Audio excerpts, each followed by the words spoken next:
Hello mga idol, magandang araw. May bagong project na naman tayo, bagong trabaho na matutunghayan at bagong kaalaman.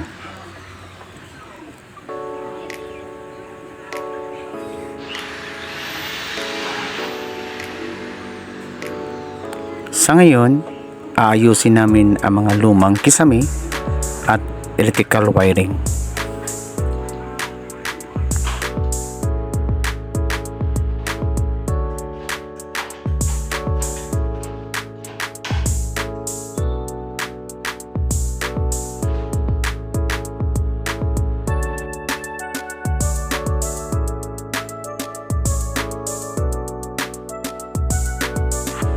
Okay mga idol, binago na namin ang mga electrical wiring at nakalagay na siya sa flexible hose.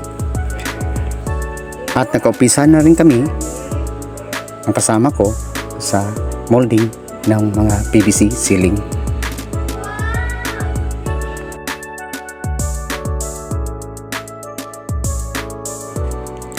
Pagkatapos ng na-install yung mga PVC board at nabangan na rin ng mga electrical wiring yung center light at para sa cube light,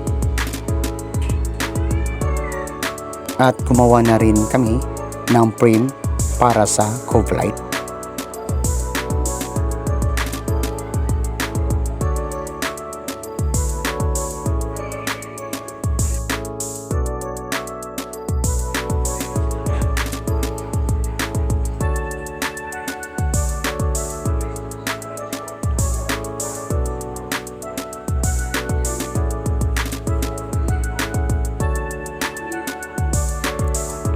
At ito na rin yung kalabasan ng aming trabaho.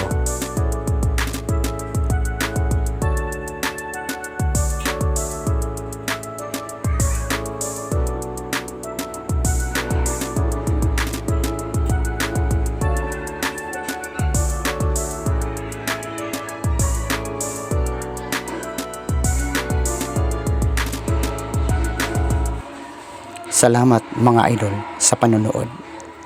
God bless.